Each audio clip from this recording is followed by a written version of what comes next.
3 minutes after 6. We have an appropriate quorum. We'll call the December meeting to order. The first item on the agenda is a water treatment plant tour, which is obviously not in this building. And so we were going to adjourn to the water treatment plant. How long do we anticipate this may take? 15 to 20 minutes. Very good, 15 to 20 minutes. So at this point, we'll turn off the camera. We'll be back as soon as we can and pick up the rest of the meeting.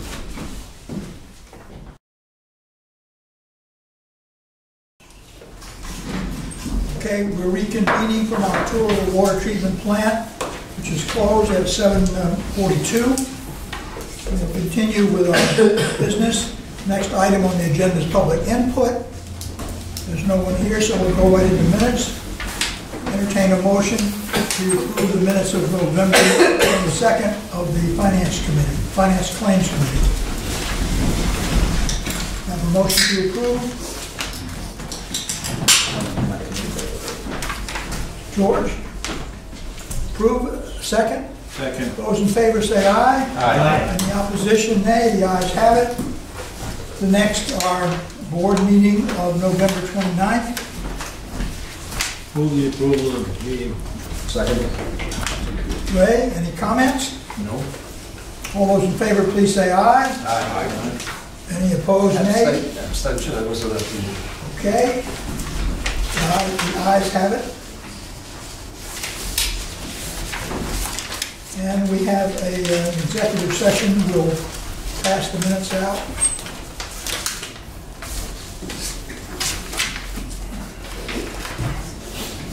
If I can get them off here. Come on.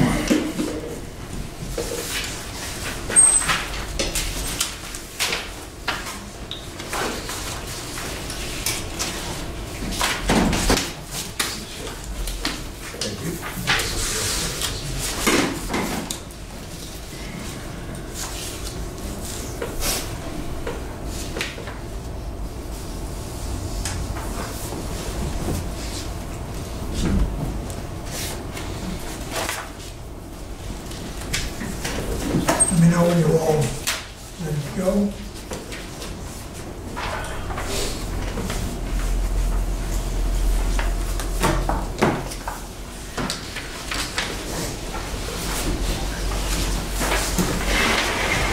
Motion to approve.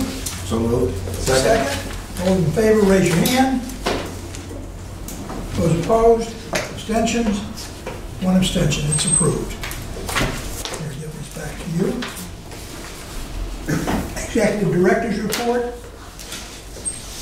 I don't have much to add to the report, other than we did find that there are 2 underground fuel storage tanks at the Marriott Road water treatment plant.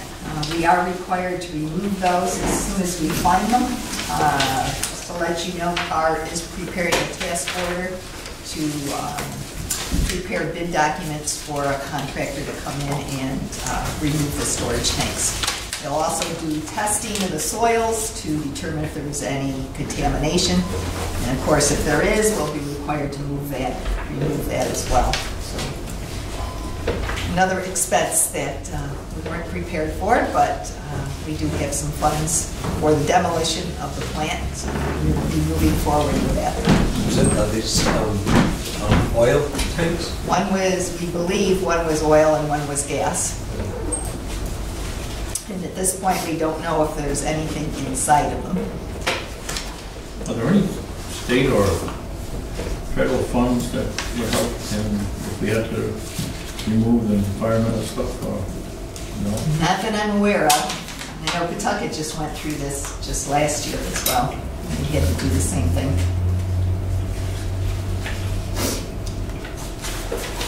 Unfortunately, we have a lot of old equipment in the system, and a lot that actually was shut down many years ago and not taken care of at the time.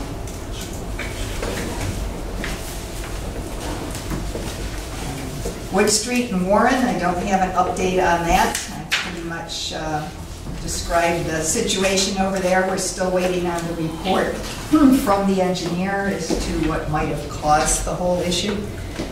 We have a good guesstimate as to what it was, and we don't believe water was involved at all.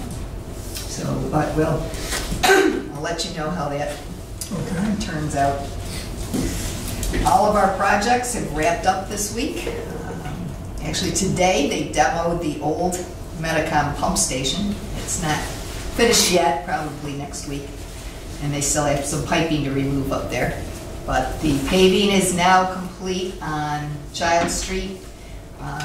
All of our main renovation projects have been completed, and our portion of the Ferry Road project is complete as well. Operations will be breathing a bit of relief for a little while, just trying to catch up with all of the winter maintenance work that's going on. If you have any other questions? The 1,528 notices in Bristol for the meter replacement, they're going to continue that through the winter? Yes. Okay. There may be some slowdowns depending on the weather. This Child Street project is done? It's done. Just waiting for pavement? It's done. Oh, that's done. Yeah. Well, Did it today. can we just change the sign to say Merry Christmas? Good idea. Brian, can you do that? Jimmy. Any questions for Pam? Okay, thank you. Financial report.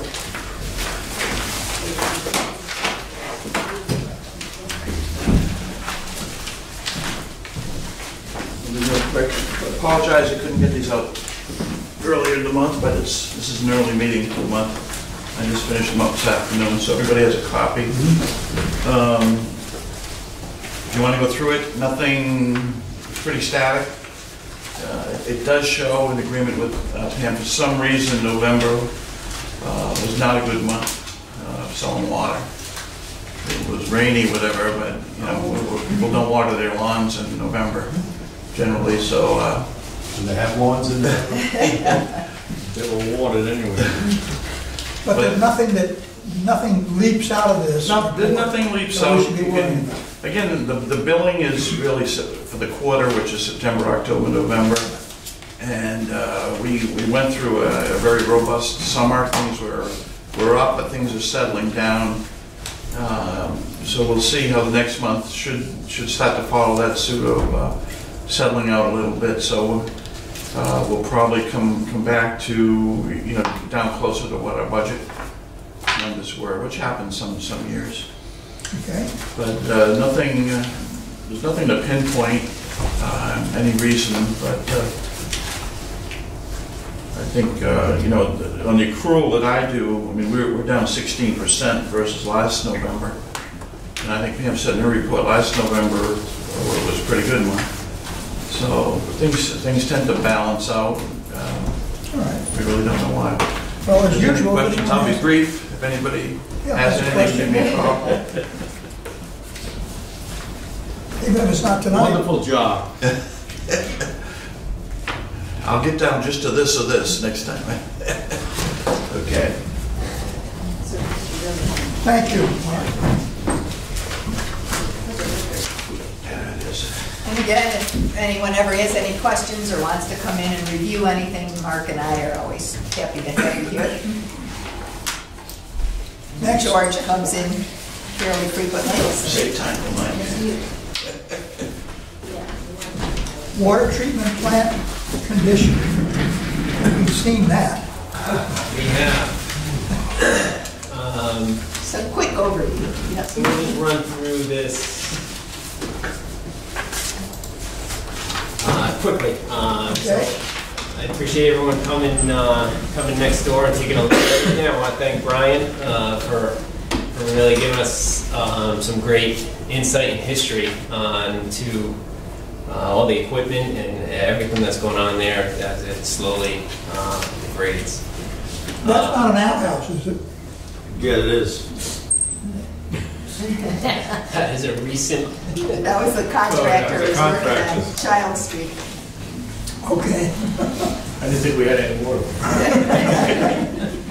Go right in the rhythm. So the plant, as it was originally designed, is 3.5 to 5 MGD, and we have the multiple source waters, we have all those different processes, all the different chemicals, KOH, carbon, alum, sodium hypochlorite, chlorine dioxide. A lot of chemicals went into making water here. The process was very manual. It required a lot of oversight, a lot of sampling. So with all that, that's up there now. Our current capabilities go from that whole list of chemicals down to alum, sodium hypochlorite, and maybe a KOH for pH adjustment. So we're very limited into what we can do right now. So history, quick, we went the plant constructed in 1908. There's been a lot of evolution in water quality that spurred some upgrades in the 2001 to 2004 time period. The scope was, full scope was developed, the full scope was not constructed. That's an abridged list of some of the things that were done to try to get the plant to meet the evolving water quality regulations. So the plant was not really designed to maintain compliance.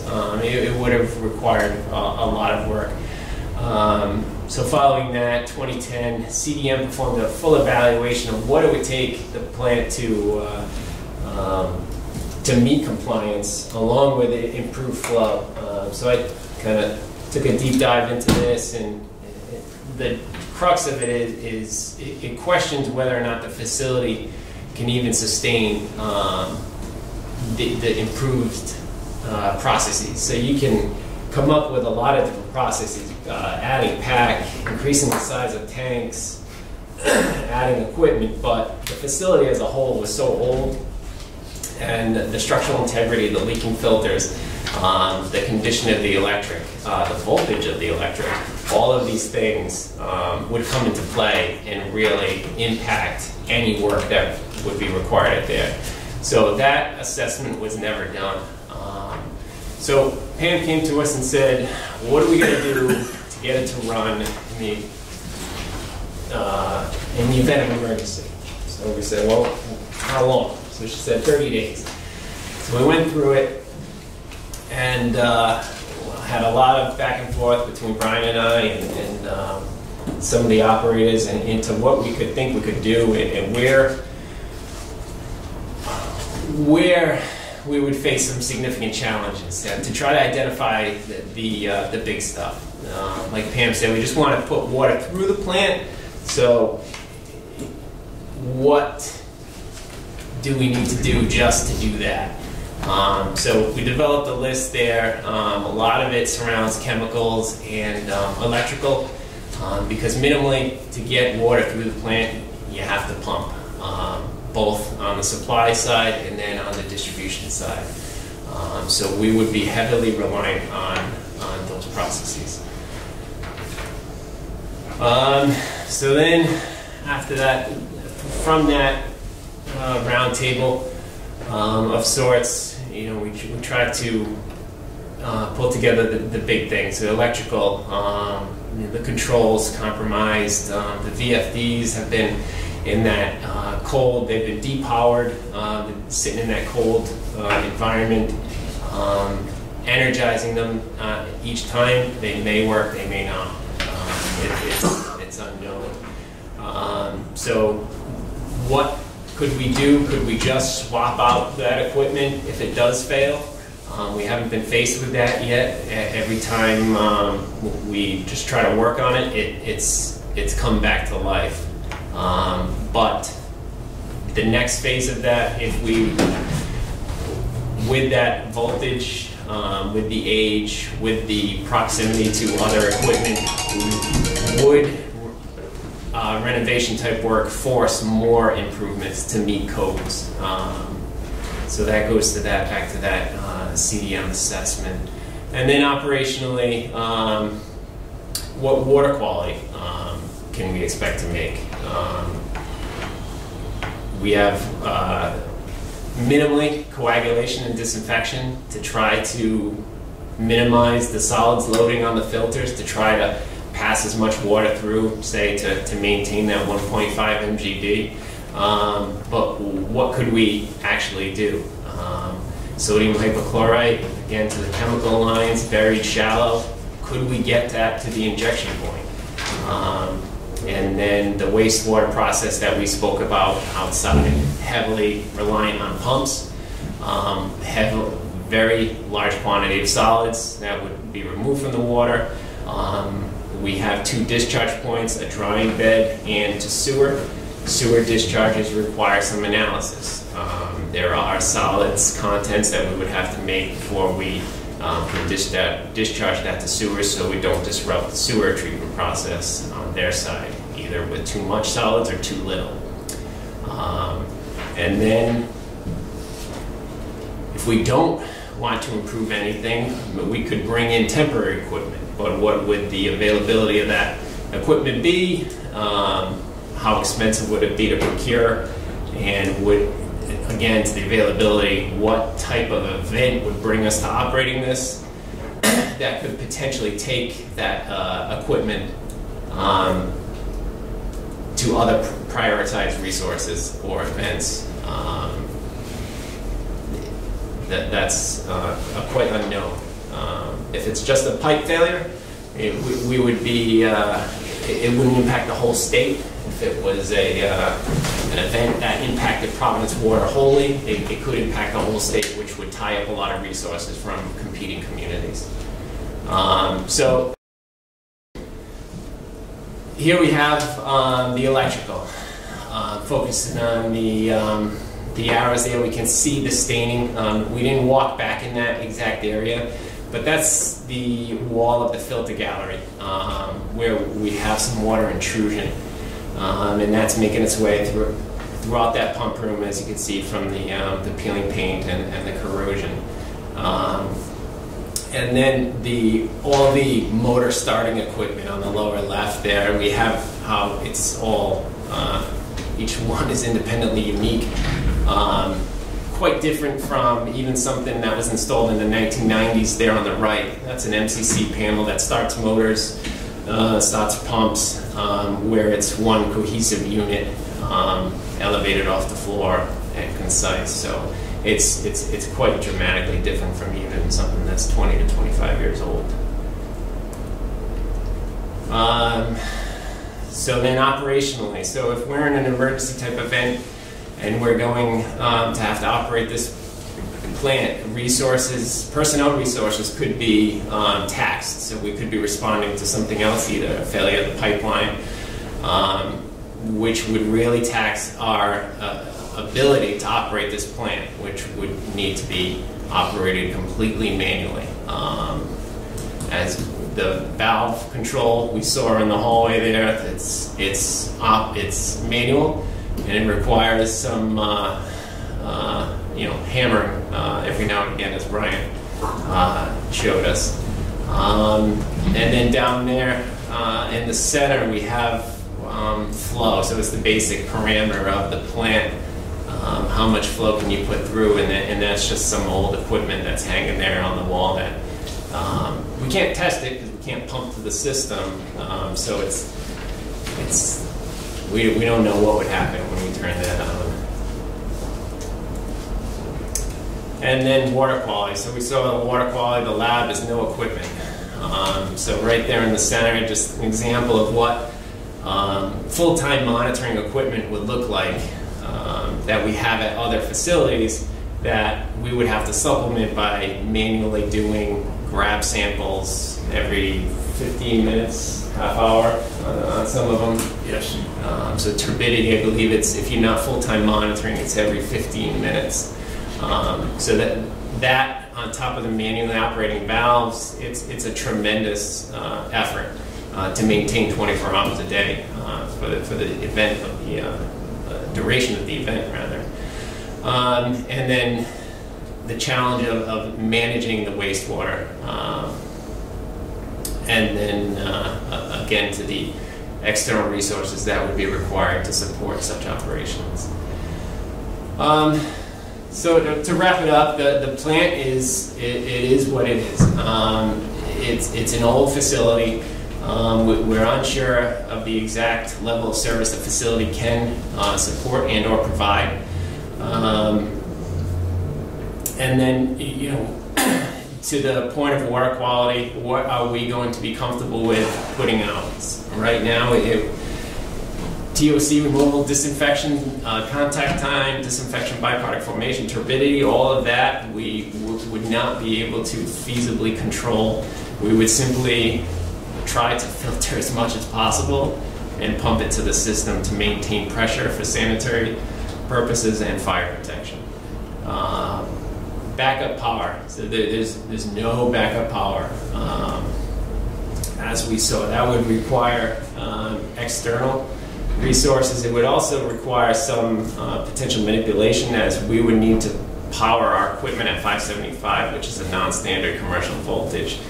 So we would either have to jump in at a point and use our internal wiring, or find a piece of equipment that provides that 575, which is not highly likely. So then wherever we want to take this, it would be costly. Just for the example of the pumps, that the motor Brian referenced, it was $10,000 to $15,000 for a motor, and 2015. Yeah, in 2015, and one of those VFDs is on the level of just the equipment of $10,000 to $15,000 as well. So sadly, a lot of that stuff can't be fixed. It's at the point of replacement. So that's that. If anyone has any questions, I'm happy to talk pumps, motors, and water. I love it. That's a conclusions, but frankly, that looks like statements of fact. And I'm not sure what your conclusion is. The conclusion, We need a new plant, or we turn this one off permanently. I think it should be shut down tomorrow. I don't think it's safe to work in.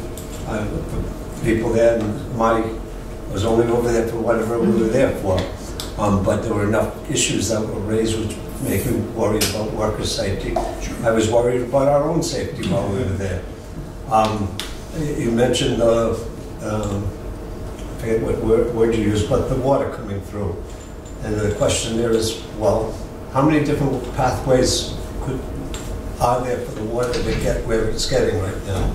Is it flowing over a top, or is it now seeping through the concrete that's there?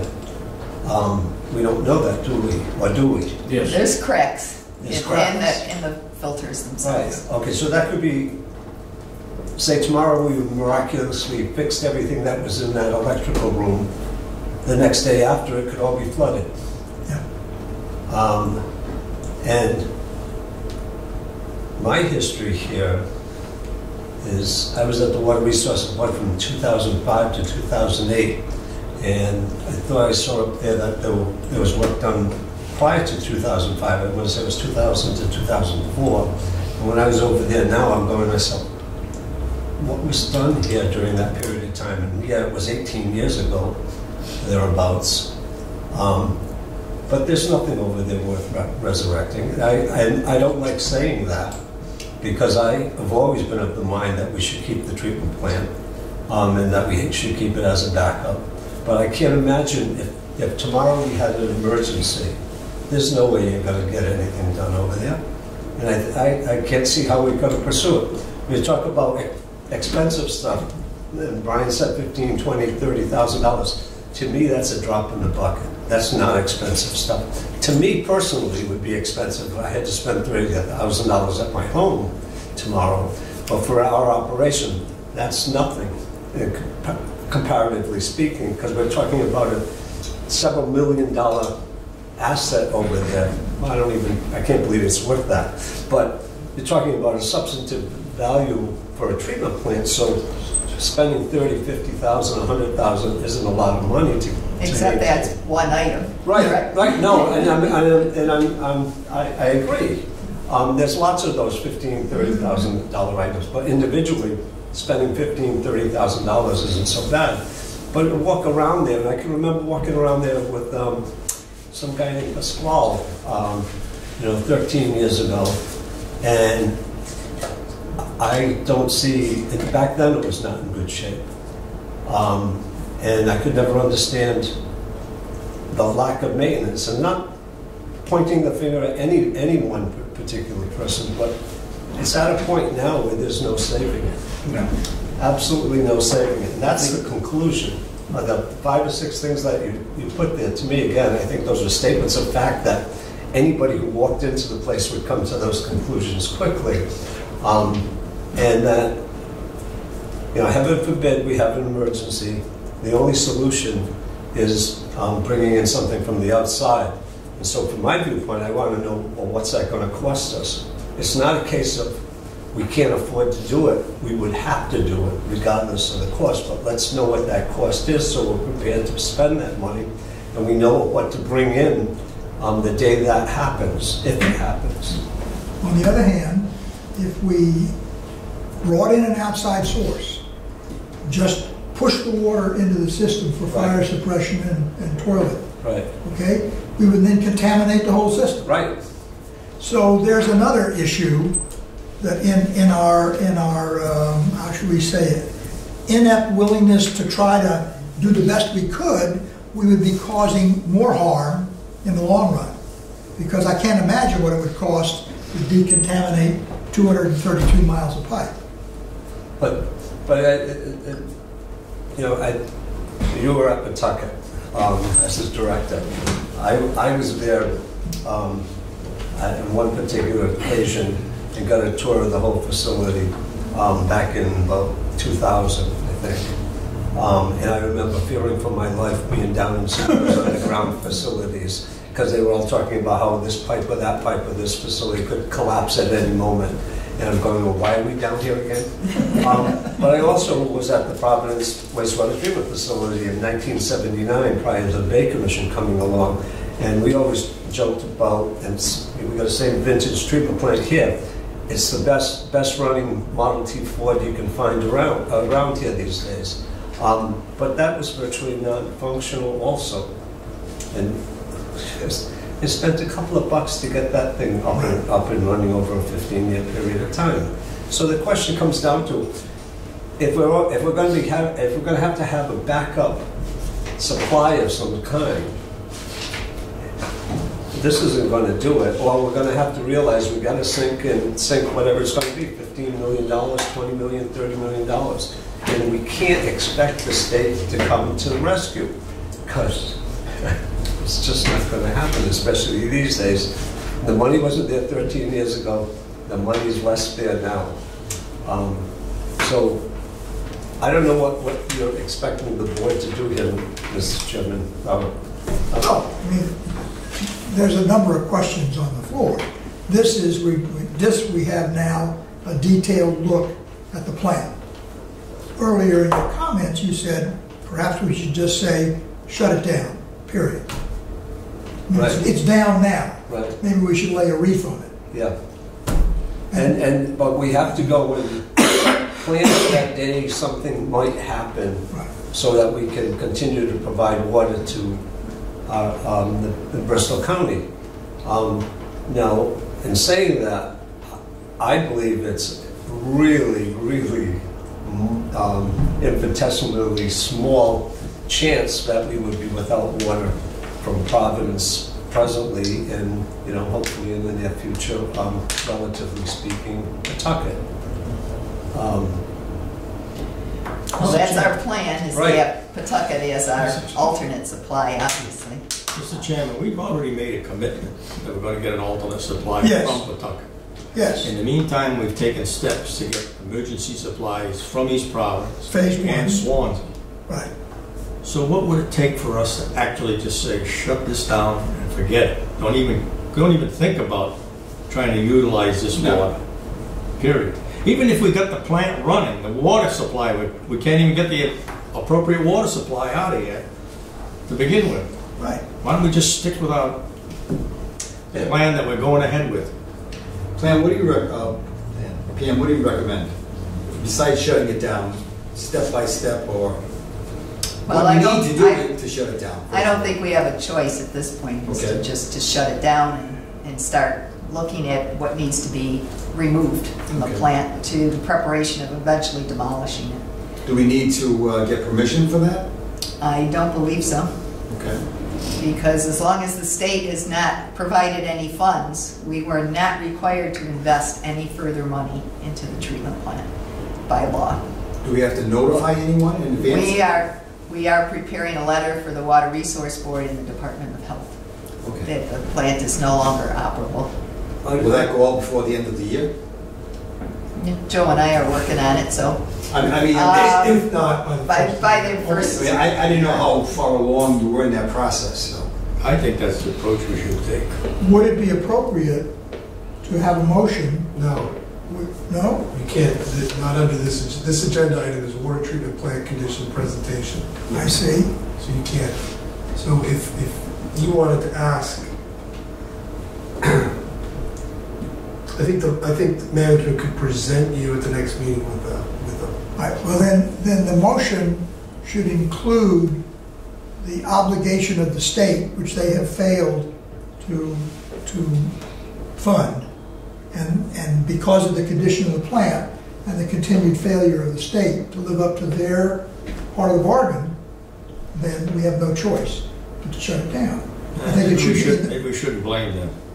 Then you may give them something reason to say you got to keep it open. but it's the Bristol County Water Act requires us to maintain the plant. But it requires the Water Resource Board to pay for any capital upgrades to keep the plant running. And they have not provided any of the funds, and it states we are no longer responsible if the state does not fund the capital projects. Let's, Just refer to the act. yeah, Yeah. that would make sense, rather than going into, pointing. I like motions that you don't need an index to find Correct. out what the motion means. Correct.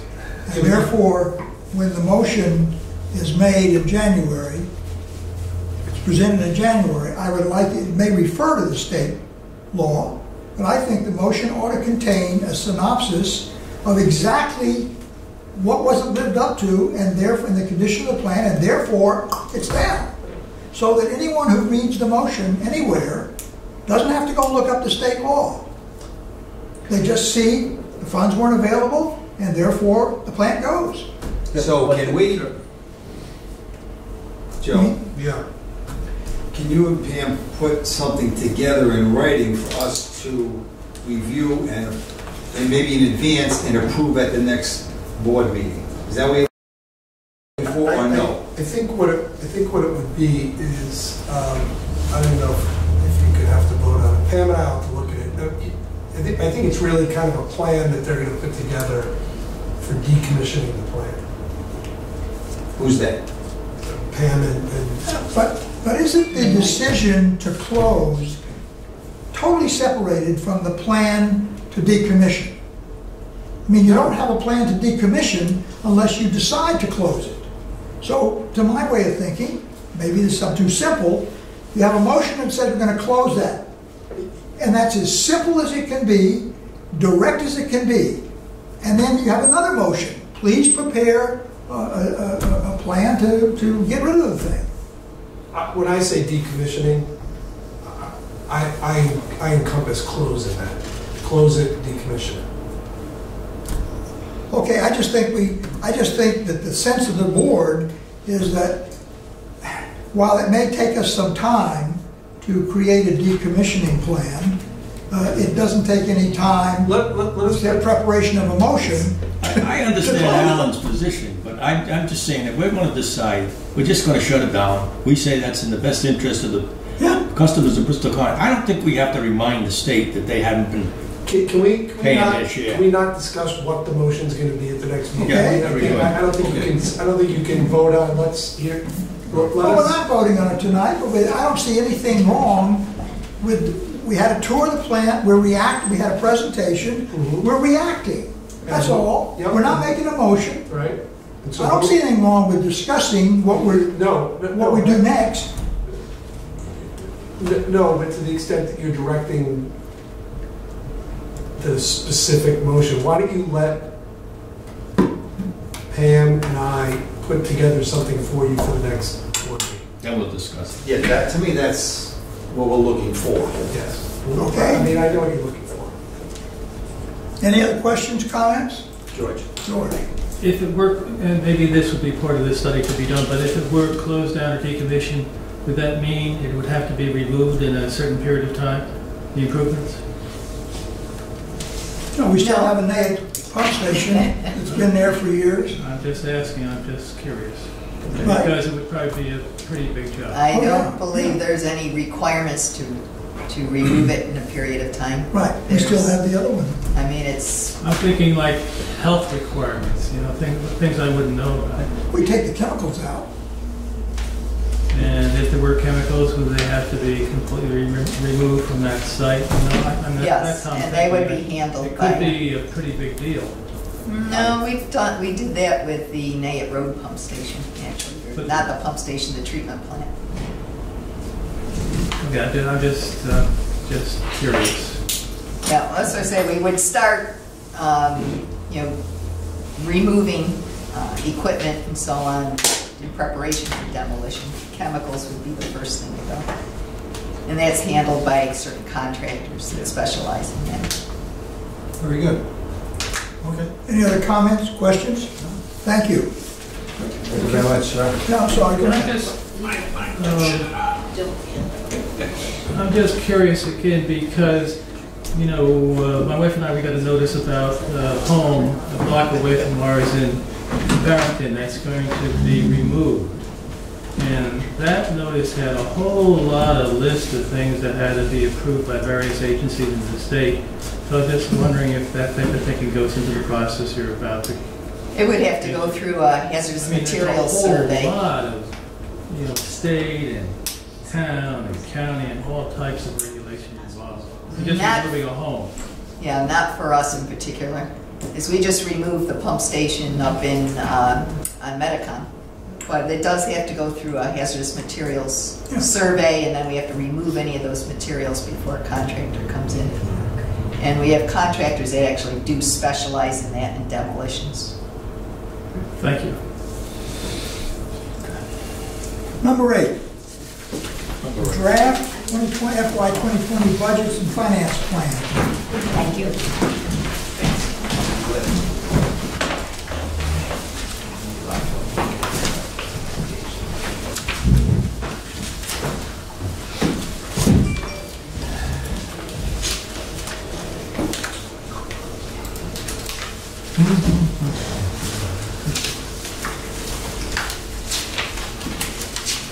How are we going to do this? You're going to run through this, and then the finance committee is going to give us a recommendation or comment? I don't know if we're at that point yet. Okay. We sort of present I that, think what we'll do is let's just kind of review where we are at this point in the year. I mean, everybody's had a copy of Pam's draft for the capital budget. They've had the operations budget, and within that, integral to that would be a potential rate increase for next year. So these things kind of all go hand in hand. And I think the capital budget kind of sets the tone for where everything else flows. I don't know if we want to start, if there's any further discussions on that. I think we talked about it in the committee, and we've talked about it briefly at the board meeting last month. Yep. But basically that's Pam's kind of wish list for the next year and the next 5 years on projects. We've talked about the bonding required to do that. We just finished our second bond this year, back in November. And we'll be looking at, even since last month, there's been some changes in that instead of a $12 million bond, we may be doing some smaller bonds to use money faster, so we might do a 6 and a 6 or something like that. They'd like us to kind of do what, to borrow what we'll use. I guess there's a pretty good demand for money, so only, borrow what we'll use in the next year rather than, have enough available for 2 years. From the perspective of the capital program, are we pretty much satisfied that the management to pursuing we've reached a maximum level that we can handle in a year, keep track of, process? That's working smooth. I mean, regardless of the project, there's only so much stuff you can keep your fingers on. Have we reached that level, or? I would say, like this year and last year both, we did quite a lot of water main renewals. And you're right, even though in a dream, people talk about doing more miles per year. With the staff we have now, it would be hard to manage. So it doesn't make a lot of sense to try to do a lot more, unless we're going to change the staff levels and everything else. All right. And your plan pretty much matches what staff can handle then? Pretty much, because the main issue is the Pawtucket pipeline over the next 4 to 5 years, and that's taking a lot of our funding as well. Certainly. So we did cut back on some of the other water main work but that's going to demand a lot of staff time as well. It's doing the pipeline and working with the engineers and working with the contractor. So it's our operations personnel gets heavily involved with working on these projects too. So, and they were spread pretty thin this last construction season. So we're pretty much close to our limits as to what we can handle internally. Yeah, I have a question here. I'm going to probably not state it well, so I'm sure you'll help me here, Mr. Chairman. We had a discussion several months ago with regard to replacement of water mains in the system where we knew there were problems. And if I recall anything about that discussion, it was that it was going to take us about 50 years under the present construction funding that we had programmed to complete all of the needs that we've identified. So the basic question I have here is, does this capital plan accelerate, decelerate, or is it basically the same time frame to get everything done that has been identified? Essentially the same time frame. I tried to escalate it a little bit and ended up with an extra, would have gone another $10 million over the next 5 years. But then when we started looking at the bonding we would need and the rate increases we would need, it was much more difficult to get there. Now, would those be the projects that's identified as main projects or service replacements? Mostly water main projects. Yeah, okay, yes. That's the 200 to 250,000 that's in here. No, it's also at the top of the line. There's about $2 million a year, and it just says water main projects. The blue is actually what we'd be spending in cash because there's projects that come up during the year. The water main rehab, C&L. Yes. Yeah. Okay, so like you have in 2020 2.2, and then in 21 nothing, and 22 $1 million, and 23 million, and then 24 0. Is that correct? Am I reading this right? Let me find that page.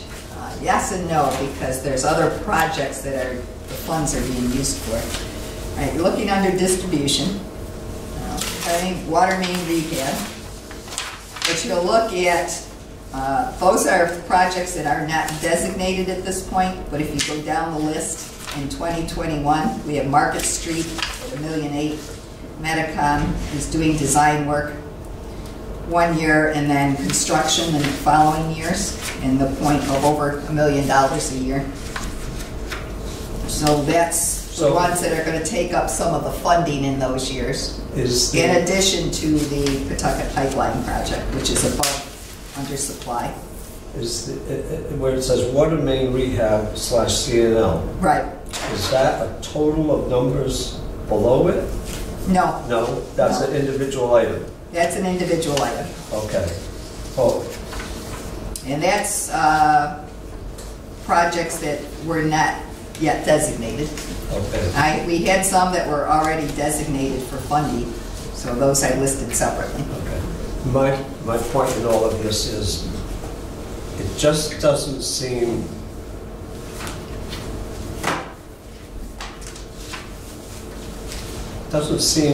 responsible. I'm going to use that word because I can't find another one, for an agency as ourselves to recognize that we have water main distribution problems that are going to take 50 years to resolve. And it seems that we need to accelerate that somehow, some way. And if it results in having us to go out to bonding, it seems and rates are going to increase. It would seem that that is a more prudent approach to be able to provide better service to our customers over the long term, as opposed to doing a little bit here and a little bit there over 50 years. Think about this. While it is imperative, you make a good point, that we should take care of the system. The report that Pam and staff put together, we got last month, analyzes how the system is built, what materials it's built, how long they last, shows where we're putting the effort. The number one item, which was pushed by all the councils, and which we decided to do, to get to Pawtucket. So there's no sense fixing the system if we don't get that alternate supply. So right now, the emphasis is on getting to Pawtucket. We have one more shot we're going to take, maybe 2, 3, 4 shots, to get the state to wake up, not the Water Resources Board, talking about the state administration, to see what this is. Because if we get the funding, that we're planning on paying for the whole thing, if we have to. But if the state comes forward as per the law and funds 50% of a regional project for very good reason, which we're trying to present, then that's going to free up some money that we could then apply to increasing the effort on the pipeline, on the replacement. I'm just saying, I think we need to stay focused. Yeah, Your point's well taken, but we still got to stay focused on our number one priority. I agree. I agree 100%. We should stay focused on our number one priority, but that doesn't mean we can't have two balls in the air at the same time. It all depends on how much we're willing to increase the No, rates. I agree with that, but I don't know what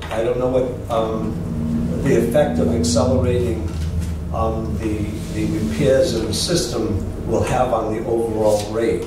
If we change that 50 years to 40 years, how much of a change would it be? If we change it to 25 years, how much of a change would it be? Yes? Look at this. When we get to this sheet, Yep. that'll give us how much more money we could get by raising the rate higher.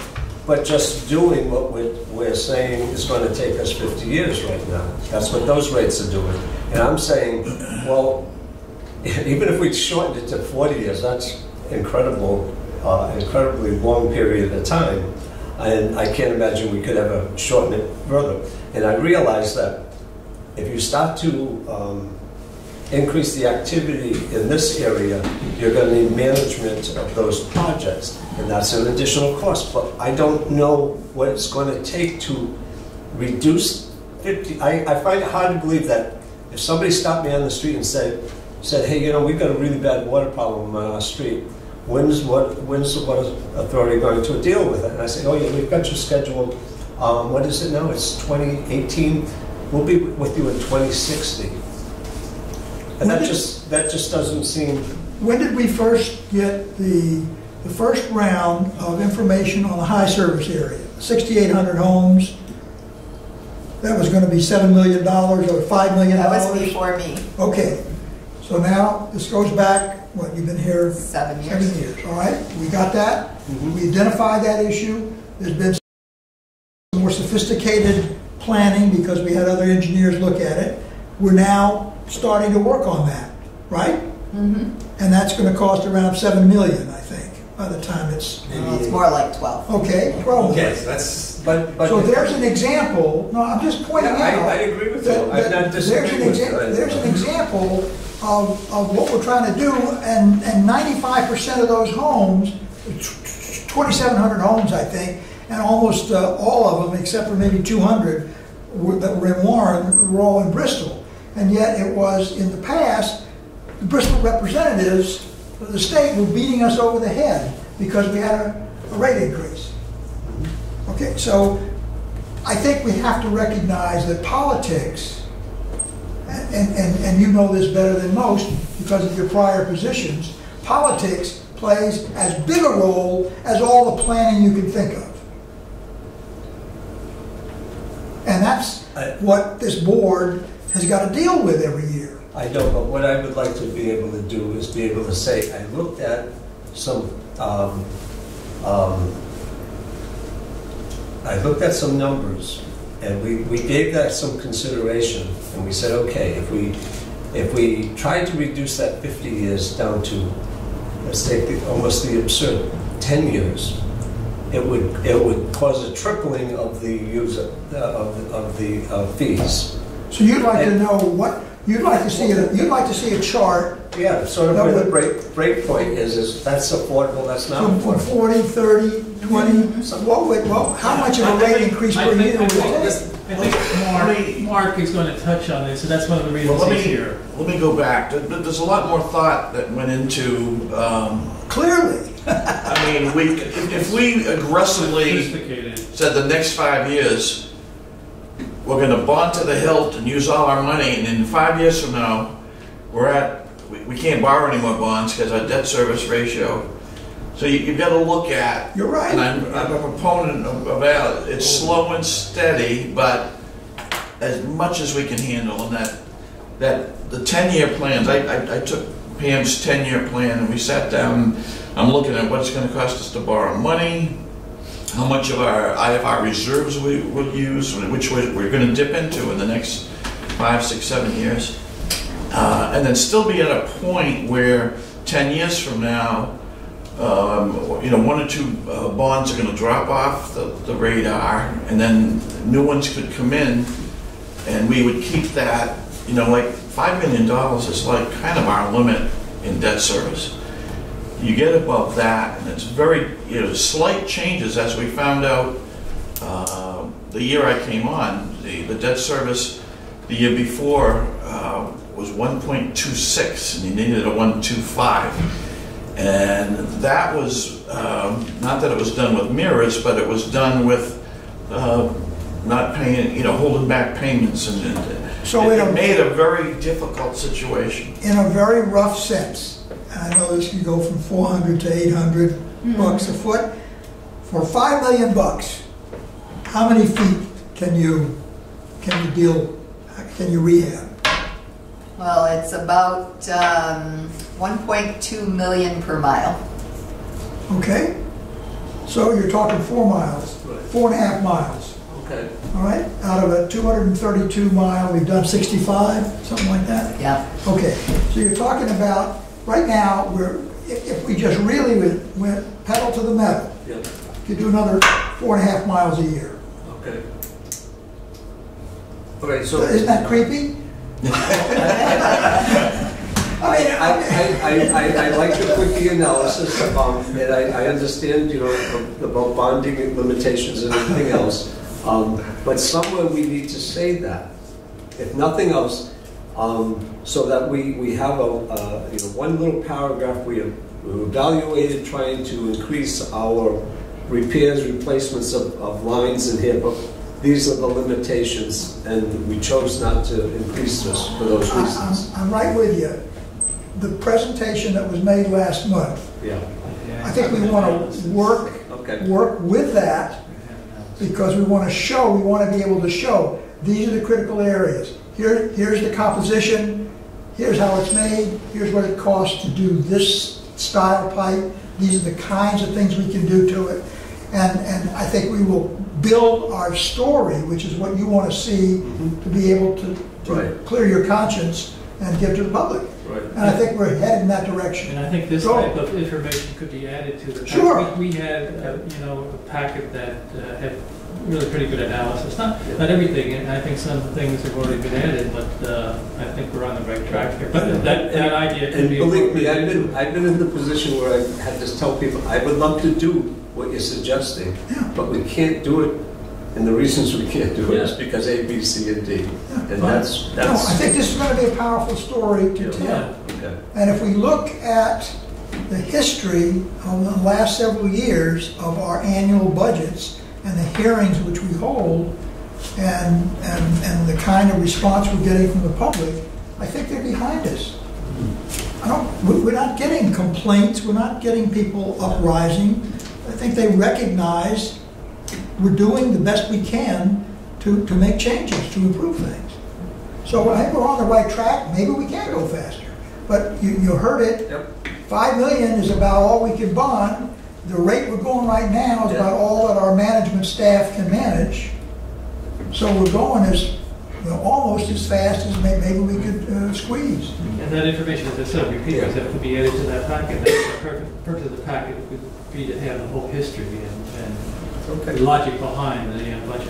Right. Thank you for the discussion. I think we have to realize it's a never-ending process. Of course. Yeah. You get through whether it's 40 years or 50 years, and we're always going to get to the point where, Something else. here's the list of the, it's just like the state's 10-year plan on DOT. It's we have a plan. However, all of a sudden there's a problem on XYZ Street. We shift over to there. That might have been in our plan for 5 or 10 years from now. But I don't think all 200 miles at this point need to be redone at this point. No. Some are going to last 30 more years, 40 more years. So it's a tough thing, I think, to look at. But we do have limited resources. And the last thing we want to do is this approach of the 3 to 4% a year, rather than lay back and then all of a sudden have to do a 11%. Then you've got a hearing with 500 people that are screaming at you. That I think the impact on the ratepayer is slow and not slow, steady, but it allows us to kind of be in the middle somewhere. George asked me a good question, and he said, What's the right answer on the rate increase? I said, there is none. I said, it depends how everybody thinks. Okay, we know Gina would like to do 10% a year. Yes. And we'd get this project done. Someone else says, on the basis of the ratepayer, saying it's an impact on the ratepayer. All right, so let's just do 1%. That's why we. So there is no right answer. I mean, there's not a right answer of what's right and what's wrong. Right. But we've kind of taken an approach in the middle of the road. We're aggressive as we can be. We're not creating a giant leaps in rates that are going to make people pull their hair out and say, go crazy. That's the last thing we want to do, is do something to alarm the public. Exactly.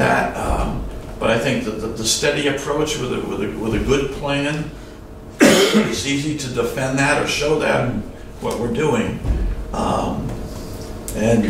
We've had 7 years now, I think, into we'll call it this administration. Yep. That we've turned the corner big time on what we inherited, and we have a strategic plan that kind of puts all this into place. But I think trying to do too much too fast. I think Pam's plan is kind of in a perfect environment. This is what we could get done, but things happen. There's delays. There's we're seeing now in the Pawtucket, getting permitting this, and what we thought was 2 years is now going to be 4 years in the future. So everything is going to be constantly updated every year. It's not like this is all set in stone, but the thing we're looking at is to provide something that is more than adequate, fairly aggressive, and does not put an undue burden on the ratepayer. Well, we will certainly find out at the next meeting what the sense of the board is with regard to rate increase. Right. And that- It all, that's what it's it about. all goes hand in hand, And the that, budget. that will impact and, directly on how this moves. But, you know, we proposed, I think, you know, in the draft, a 2.5% produced X amount. I think some of the thoughts might be, that might have been maybe a little understated. We could maybe do a little better than that, which, you know, helps us down the road a little bit, but, You may have been carried away with yourself when you carried it all the way up to 5%. yeah. But maybe that was for Gina's sake. But Well, you know, if we go, I think the sheet Alan has in his hand That's this one. is actually this one that's up on the screen here. And I think this is kind of what Alan had requested at the last meeting. This is just residential revenue, which is kind of taking out, there's not much municipal or industrial left. But there's about just a little under $10 million in revenue from residential. The median average residential bill is $556. There's just under 16,000 residential accounts. Now, what I did here, this is the 2.5% I put in. That would produce another $244,000, bring that revenue up to 10, a little over 10. The impact would be $15 a year to the average. The median income would raise that from $556 to $571, $1.28 a month. Okay, and that would progress all the way up, and theoretically 5% would be double those numbers, which Right. would give us $30 and $256 a month, and give us almost another 5% would give us about $500,000. Just a kind of rule of thumb, 1% gives you just about $100,000 in revenue as a rule of thumb. That's gross. Correct? This is gross revenue. Right. Because everyone. Right, and I think I put something in there, not considering conservation. I mean, if we might lose 0.5% of that with conservation, but this is just gross, assuming we netted 2.5%. Of course, the pictures and earlier from Pam show historically our annual sales keep decreasing. Overall, yes. Overall. So we're selling less water each year as time goes by. When you say net of conservation, is that conservation in response to the rate increase or the fact that people are conserving in general as our appliances and the like become more efficient, people know what they're doing? Probably just for more efficiencies, because usually when you see a response to a rate increase, it's temporary. You know, usually it's the first quarter you'll see a decrease after a rate increase, but then it tends to level back out. So this is assuming that downward curve Alan referred to is going to continue, and these numbers are based upon that. Well, not these numbers, but we do put in a factor for conservation. So it's usually a minor amount, but we've been noticing it's still a downward trend. I think we've lessened it a bit every year because it's 10. This year it kind of leveled out because we had a really good summer, but the overall trend is still downward. We try to think when it's going to hit the bottom, and it keeps going down a little bit in gallons. That chart I have in my financial report kind of shows the gallons So that's what I'm 10 years ago compared to now. So So you if don't we're running- squeeze so much money out of a gallon. If we're running at a 3.25 to 3.5%, if we're Right, in that- I can change these. No, Three and a- I'm No, just, I can change it right on the screen. This is what we've historically done the last few years, 3.25. If you see this, 3% brings you out to an increase up to 11.3. If I change these all to say 4%, okay, I can do it right on the fly here now. Okay, it's 3.25 this year and 4. You can see that went up from went up to almost $30 a year in that year. back, and that was down at $20. So going up 1% in 5 years increased from $20.83 up to $28.59 increase. So that 556 goes to 576, and at 4%, the average bill goes up to 683 if we did 4%. The age-old question always is, does somebody complain when it goes up $25? Or not complain when it's at $25 an increase, and at 26 they start to complain? Yeah. You never know. Well, we usually notice it as more a percentage. If you get above the 3.5, you'll start getting more complaints. Yeah. Right. And if you're over 4, we know we'll get some. Yeah. And I know when we did the 11%, we had a lot of people out complaining. We held it in the Bristol High School. Yes. We held it here in the Bristol. Yeah. I think people accept the fact that 3%, There's no, you know, inflation's going to be running 2.5%, 3%, and it doesn't get them riled up. I'm thinking 3.5 is probably pushing it. but the reality, 3.25. Well, somewhere between 3.25 and 3.5, I think is probably as good as we could do under the current, until we build a complete case that we can then, you know, dog and pony show, go around and sell it over a year's time. and the percentage increase is what drives people to Not the amount. complain. It's not the amount, because if you look at like any one of these columns going from $28 to $29, it's an insignificant increase.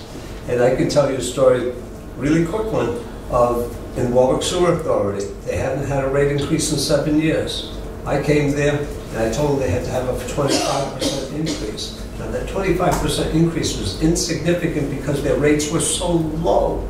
But the reporter put it in the paper that it was a 25% increase. I had standing room only thing. I went through the numbers, and afterwards everybody said, well, nobody told me it was going to be $20 more a year. I think anytime there's a presentation, we let the ratepayers know what the percent is, how it's going to affect your bill every month or every 3 months. Right. So they see the dollars and cents as well as the percent. Well, I mean, you think about this, the current effort that we have going now to replace the meters will get us within another year or so the opportunity to consider monthly billing, which now changes the calculus from the consumer's point of view. They're not looking at that quarterly bill, they'll be looking at a monthly bill, like the rest of the utilities. You know, they get the monthly bill compared to their gas and electric, it's like a drop in the bucket, once we get to that point. Right. Because they're already getting those enormous bills. Monthly billing National will Grid. cost us a lot more money Yeah, from an operations perspective. We roughed out, it might cost 4 times. between postage, it's going to triple all the activity. But again, Probably that's about $125,000. but that's a to go to little monthly piece, bill. that's a little piece. Yeah. But it's for the convenience of the ratepayer. Sure. And having, Sure. And if you have to get an extra 0.25 or 0.50 when the customer, I mean, rather than me get a bill for $130, $140, if I get something for $46.80, January, February, March, April, and May. You know, excuse me, if I I'm may sorry, go ahead. comment. When the ratepayers see, you know, the increase in rates, we really need to keep them abreast as to what their money is buying. Right. Of course. In projects. I think the PR part of it is really major in importance to this. So There's always something going on in the paper when there's a project. So I don't think anybody, what's been great about the last 2 years at least, is people can see what's going on. You know, anybody that takes Charles Street, the write-ups about, you know, the up and, you know, you see it, Street, you know? things like Yeah, that. well, that's the thing, like the vast majority of the ratepayers don't really make an issue over the rate increase. Correct. Especially like you said, when they see their other bills. Yes. The biggest concern is when are you going to patch that hole where they fix that pipe? correct. When are they going to get those steel plates off of Charles Street? Right. Now I'm going to ruin my tires on there. Yeah. You know, but they see it's being done and they know Right. something's being done. Right. I mean, water is still a good buy. Yeah. For what, It is. a couple It is. pennies a gallon. When you think Well, about it. last year, actually, The one buy they can't get by without. Yeah. after we passed our rate increase in our budgets, I sent a letter to all the customers describing what our projects of the year were and then what we had coming up as well. And I'll bet you more than half of them never even read it. Probably not. No, but I think it's the Oh, it's nice to have it there, but- general perception that there is something being done. All right, Probably saw it, let's, they said, oh, they're gonna raise it again, I'm not reading that. let's move. Any other comments now? I mean, we know the big move will be, Okay. you want to talk about the operating budget? I only have just from the operating budget, your history is you calculate everything out, maybe for 3 or 4 items. If you could just talk about what the options may be for the 3 or 4 items that seem to be loose, Right. that the board can If you then... have it, I've got it, I just put it up on the I'm screen. sorry. This is our budget based on a 2.5% increase in the revenue. Revenue is flexible, but as you get, it's really 2 sections. Revenue is dependent upon what the rate increase is and other factors such as conservation. So it comes down, it is what it is, basically, as Bill Belichick would say. It is what it is, we are what we are. Whatever, we can't control that, we can't control the weather. That end of it, it happens. Right. As we get into, most of the administrative things, we're at the whim of other utilities, telephone, electric, gas. There's not a lot of wiggle room in a lot of the areas. The ones that do, we've just got, we're finalizing our health insurance rates, and we're lucky. I mean, rates, if you can, I'll give you this concept. Rates went up 5.5%, but due to the fact of our younger base of employees, the average bill to our guys went down. Right. So they're out of their checks every week. Say it went from $30 a week to $28, but the rate itself, based on underwriting, went up. I understand. So once we get that all finalized, I mean, those numbers, this might come in a little less, okay? OPEB, the rate for Plan 65, I think went down. Said it went down, what, like 20 cents or something a month? 190. 197 from 193. It went up smidge. just very, very small amount. And I had put in, I think, a 7% increase in the budget for that. So this is our total OPEB cost. Insurance, I won't know what our rates are until probably middle of February when we get our, it goes out to bid. I know workers' comp, we budgeted 100 last year. I'm going to say we're, with our good record, a lot of things are falling off our tally, so I think we're going to come in around 65,000.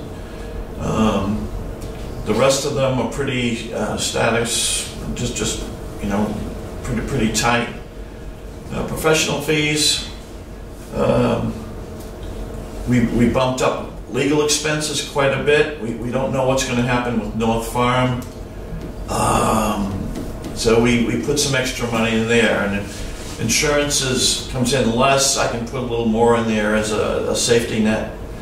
Some of these are small things that aren't. Our software, all our computer expenses, just about the same, less than a 1% increase. And we're currently under budget for this year based on this last year's budget. Pilot taxes, we know those are fixed. Our payroll, FICA and Medicare are based as a percentage of what our payroll is. So all our payrolls are calculated based on the union contract and an assumption, a placeholder of 3% increase for staff. Excuse me one second. Could you go back to computer, please? For sure. Because Randy's report this month, I think, indicated that we're fast approaching the time when we've got to replace a lot of our computers. Is that accounted for? We are putting in some new service.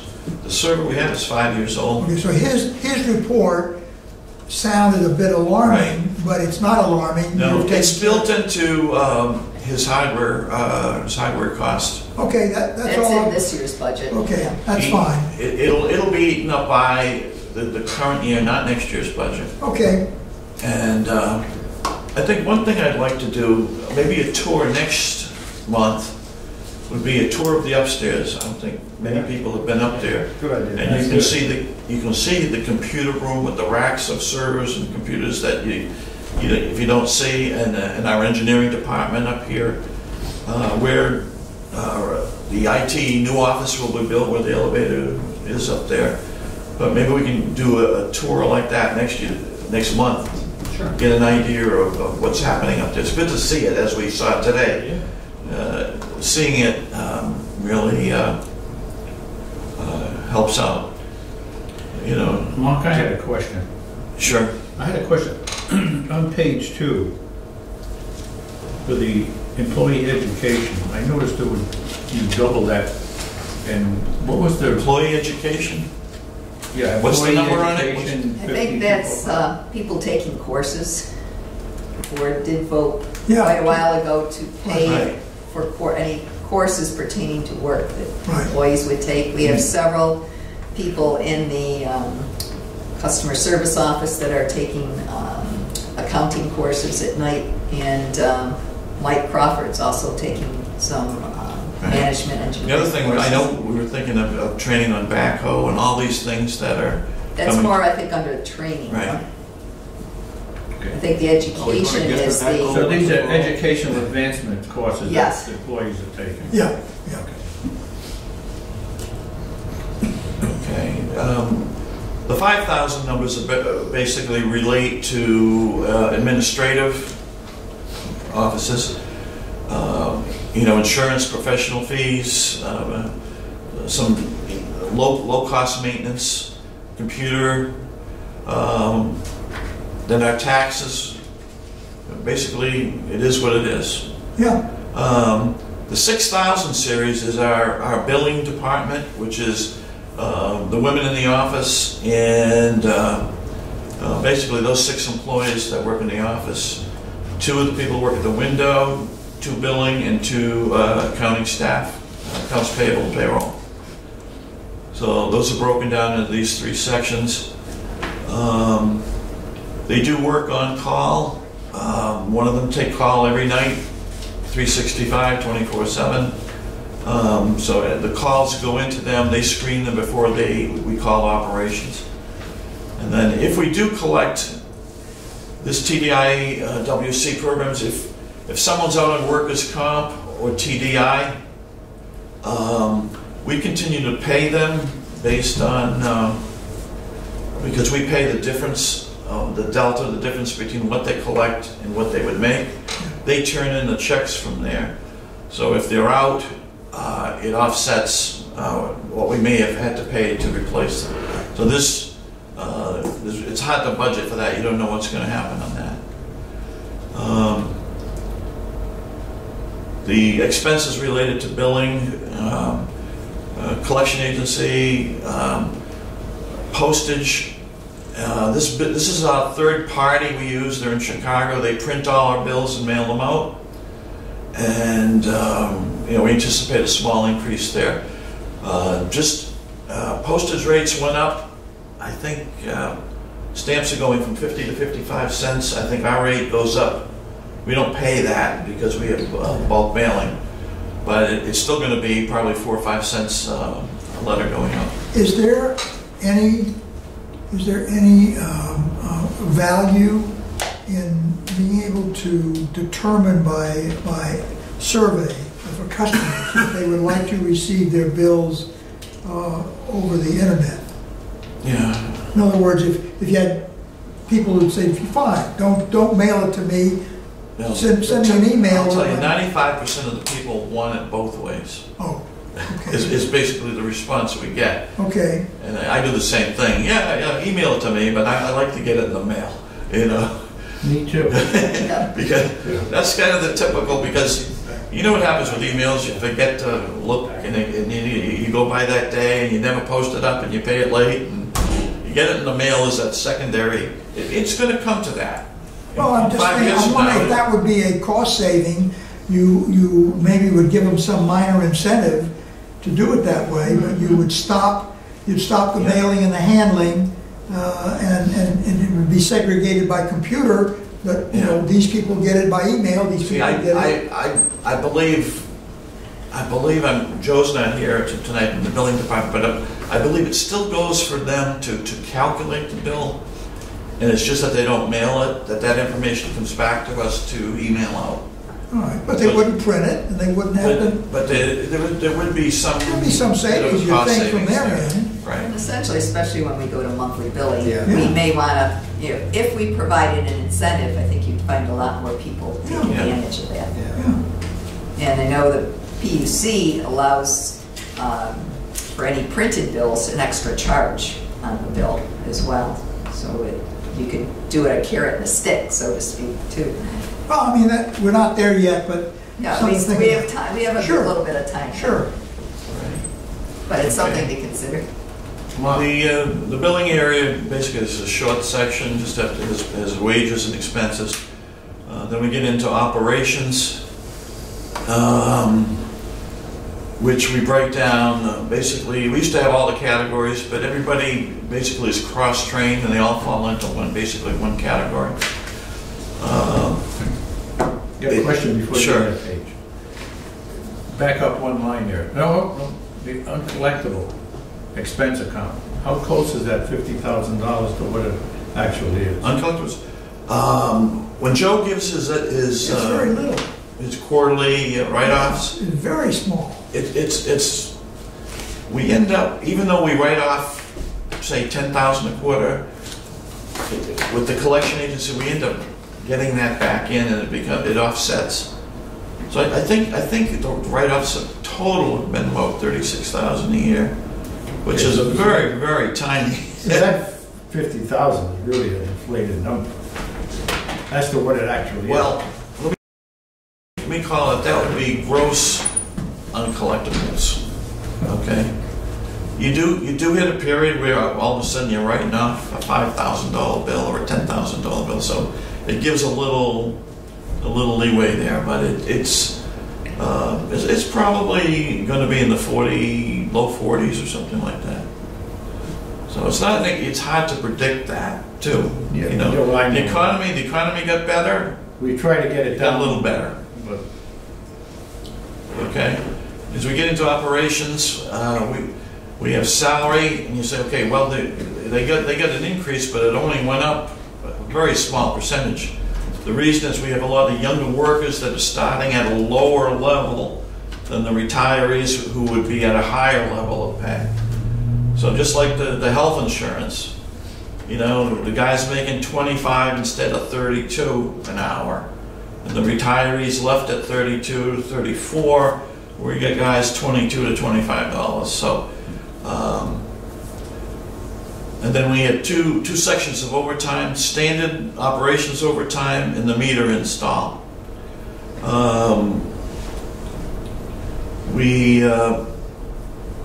got 8% and 4%, and based on the history so far, we started the meters back in May, and it's holding just about 4%, and I think operations is just a little under 8% right now. So they're doing 25 hours a week overtime for meter installs. Tuesday, they do it Tuesday night, Thursday night, and Saturdays. 2 guys for that week. So which is 100 hours, 100 hours a month, which at an average of overtime is about $46 an hour. Is how that Per man. That kind of Per man, right? yeah. Okay. Utilities, power, telephone, gas, electric, poles, lots and light. That's what we budgeted last year. We looked at our current bills, and their telephone has gone up because we've added a lot of things like tablets to the guys, smartphones, so we can get that information, from the field much quicker. And part of that is built in on the telephone bill with Verizon. But it's not an astronomical amount of money there.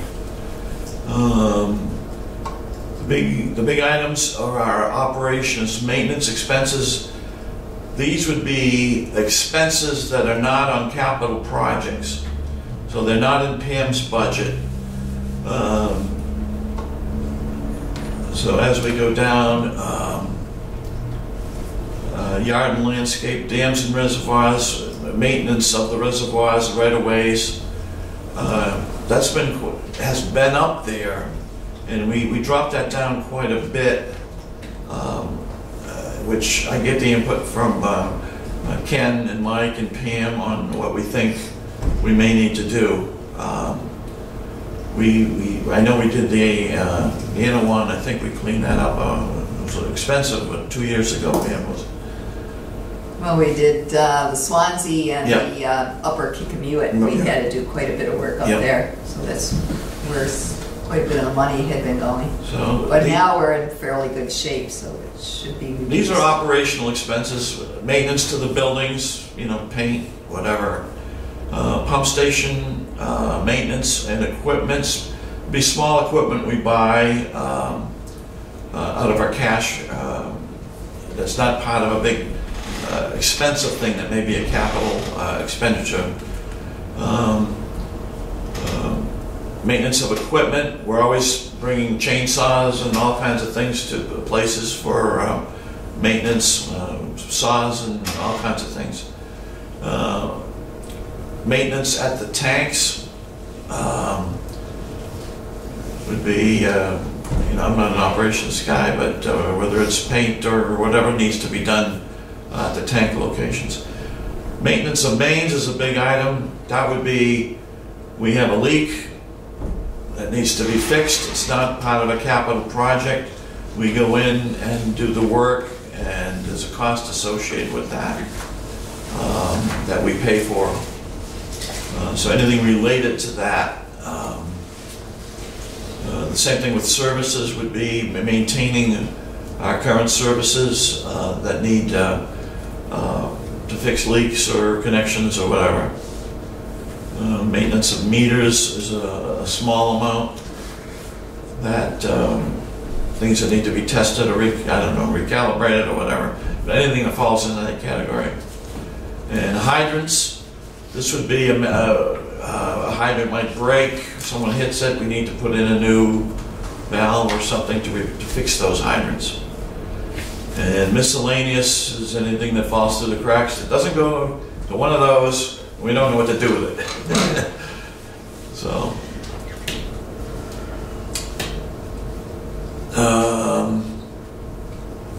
these are our general expenses. Auto truck gas fuel, $29,000. What's the new represent behind that? Auto truck gasoline fuel, it says new. This is gas and fuel. We broke this down. It used to be all under expenses. It just says new here. So I extrapolated back and adjusted last year to what. My question is it a new vehicle or is it just a new account? No, this is all vehicles in the fleet. This is a new account? It's a new account where we can keep track of just fuel. Okay. Because if I get asked how much the fuel was, I'd have to go back and separate it from the oil changes. So this would be just the fleet gas bill for the year. What line item did that come from? I believe it came from basically transportation expenses. 403. Yeah. Okay. All right. Then we've got registration expenses. We have to register every year, every vehicle, trailer. Then we broke down major expenses over $250, which gives us a snapshot on major things that might be wrong. And if you notice, we dropped that down to $6,500 because we really have put on, I think it's Since March of 17, we put on 8 new vehicles, which most of them are still under warranty, so there's no big surprise expenses there. If they were Chevys, there wouldn't be any expense. There's transportation, personal use. Pam pays us for personal use on her company vehicle. Yeah, sure.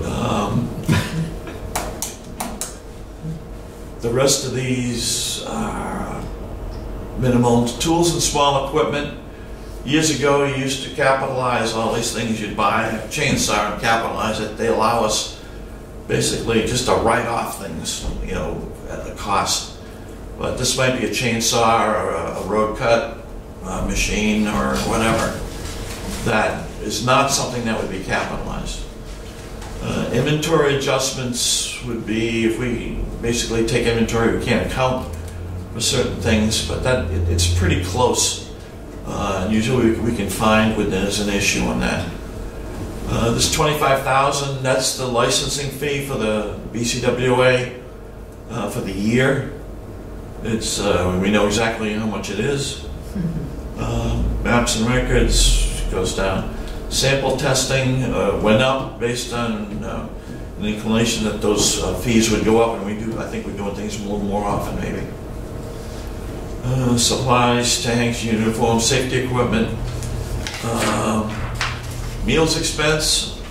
Pam and I get steak dinners every Friday night. Is that right? These are guys that are working overtime. The contract calls for them after 3 hours to get a meal allowance of $11.50. So that's it's not a lot of money based on The work being done. what we do with that. I wasn't the most popular guy this year. They used to get paid out of petty cash, you know, $11.50. But by IRS regulation, you have to. You're not bringing them a pizza. You're giving them money. They have to. It's taxed to them. Okay. It becomes taxable income to them. So, so the total operations budget. Went up Was it 2%? 8.3. We're estimating to 8.5. That's a 2% increase. Okay. So that's the gist of it. Our other items outside of operations, we've got interest. As interest rates rise, I'm showing a sharp increase in what our debt service, the millions we have in away for debt service reserves. I think November we had $8,000 alone. When I started, we were getting $8,000 a year. It was like 0.01% or something, but we're getting, I think it's up to about $8,000 a month. So that is probably be higher. So these are all things that are classified that are outside the scope of operations. Right. When we get interest from late payments, that's not considered that. If we a gain or a loss on sale, if we might sell an old car or something or a piece of equipment, and if we lose money on that or gain, it depends. Capital contributions would be when we get money from a developer or somebody gives us $10,000, we put in something that goes into we own it, but that money that he gives us goes into a capital contribution. Then we also have the interest expense on the bonds jumps up. I know what it is based on the bond schedule we have, and that brings us down to the end of the road. Where's the amount we donate to or contribute to the pension? Where was that one? That's back here. Were you going? Was finance going to have a comment on this? Well, next month I think there's 2 or 3 items that your committee will make a report or a recommendation on. Or is that your intent? Well, we've met Pam, Mark, and myself, and if we could focus in on certain items, we've talked in general about some of the items. Yeah. Yeah. I mean, I think everyone agrees, we With don't have to go rates- over every rates- single item, just a few of Rates those. were one and pension was another one. And I'm sure Mark could talk about the pension, how that is calculated right now. Because we've always been very conservative to do the right thing by our employees and protect them. Okay. All right, we, you know, that, let me see what else I got up here that I can show quickly. I think everybody's seen this. This is my debt service projection. This is the year we're just finishing. And we paid everything. We have basically monthly payments on the new 10-year bond we did with TD Bank. And then as we get into next year, basically, most bonds we pay, the first payments March 1st are interest. Then on 9/1, it just happens to be how they're falling, would be the P&I, principal and interest. And then we have the new bonds, the one we just took, 3.85 and the 4.6. So things also fall off the wagon. So 1.96, we're actually going to drop to little over 1.9 million. So these things help me. You know, when I'm looking at, I fund the debt service account, basically the 160,000 a month. So when these become due, the trustee makes these payments on our behalf to the bondholders, to either TD Bank, Infrastructure Bank, or whatever. So I'm never cutting checks for that. It's their responsibility to pay it on time, and I monitor them pretty closely that they do that. So this is projected out for each year. You can see we're going from 1.9. This kind of goes in line with keeping it slow and steady. You know, 2.9. You know, this would be adding in that $12 million bond, and then we go another 12 million, goes up to 4. Stays at 4. Some things fall off. This tells when they're paid in full, what year. So This is now, we're in FY 2024. Yeah, this is Okay, FY 24. 25 goes up another. Those bonds basically increase at about $1 million from 3.9. So we're up around that magic $5 million mark. Up 2026, 27. You know, and these are best guesses. These are future estimates of taking this 48 million here, you know, in that time frame of taking bonds in that amount. So, and after that, things start to fall off. So that starts to drop down a little bit, and new ones to replace. But you know, which goes to the point, we can just do a combination of rate increases and bonding. They're going to get us there, but not heavily loaded up front and be stuck in that 5 to 10 year period. Right. So, Very good. Anyone have questions? I think it's a good analysis. There's a lot of numbers here, and right. we're grateful that We Mark did. could come and present. I sent this one to everybody too. It's up to you if you want me to go through this this is kind of how we look at, you know, a rate increase and whatever. But if you want me to go through it, I got it right here. You got it if you want to look at it. Sure. Go ahead. If you want me to do it quick, it's up to you. It's up to the board. How about year one? Just go through. If I'll do a 5-minute quickie on it. Okay. You're on the clock. You're on the clock. All right, this budget is the one we're in right now. There's 3 months left. And we get 12.9 in the budget. This was our expense budget last year. This is what's left over from that. We fund our debt service. And this is what we have left after the debt service, 2.5. And basically, our revenue fund is our reserve money. Our revenue fund infrastructure reserve makes up that 8.8. So at the beginning of the year, it was this. We add that 2.5 extra to that. And then from that, last year we had paid a lot of things with cash that we got refunded on the TD Bank loan at the closing of 1.7 million. So that goes back into our reserves. I'm estimating 1.5 million that we had budgeted for cash this year we might not spend. We're probably only going to spend about $1 million in cash. I think we had about 2.5. In the budget we had 1.6 in cash and using the IFR fund for $1 million. So these kind of balance out. So I'm estimating at the end of this year we'll have about $12 million in reserves, broken down into Revenue Fund General, IFR. So it's kind of a flow down. And if you notice, Revenue Fund, I think this month is $12 million. So I'm pretty much, Revenue Fund and all the categories, subcategories add up to 12 million. So then you start a new year. This balance, end of this year, becomes the opening balance in the year, our budget year we're looking at. So then I look at, okay, if we do a 2.5% increase, it's going to give us $295,000.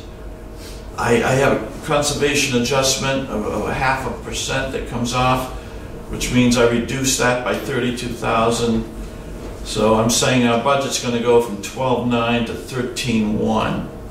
And I think if you look in my budget, that's what I have in the budget for revenues, a total of 13,164.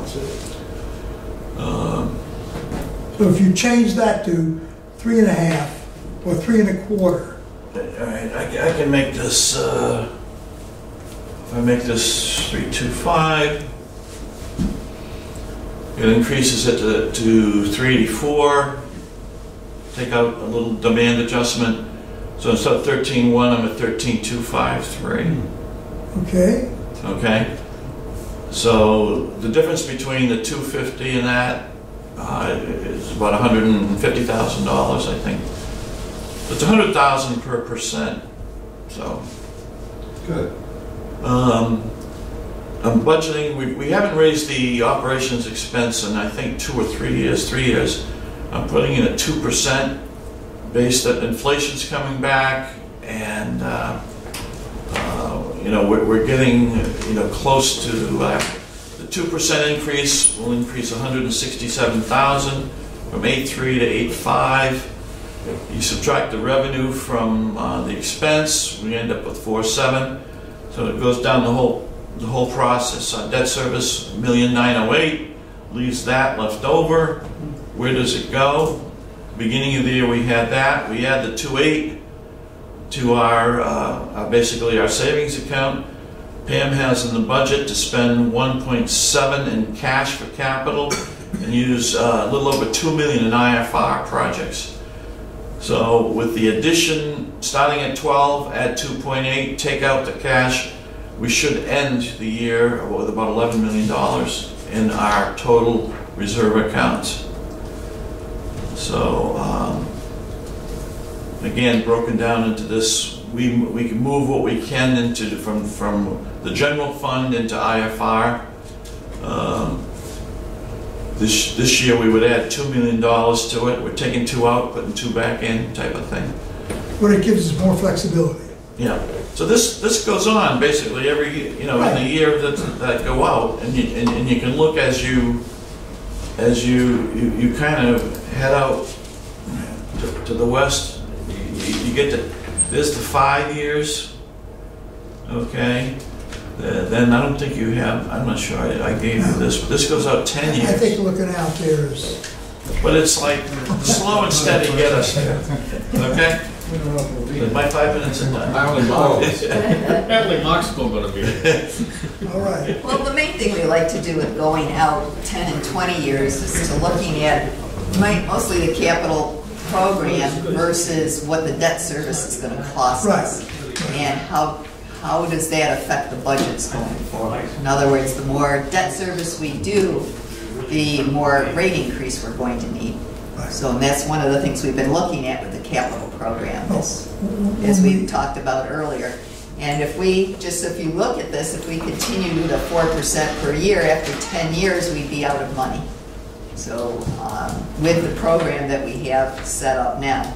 So that's why it behooves us to look at it now as to what do we want to do sooner rather than later for rate increases to make sure we can get there even 10 years from now. Although most of us won't be here at that point in time, but we want to make sure that we leave the organization in fairly good financial shape with a good program for maintenance. And at the very end of this, Pam's 10-year budget was $70 million.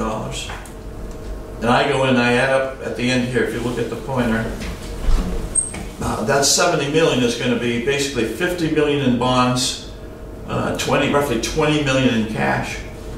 So it proves I have a comfort factor that that's how that would be financed over those 10 years.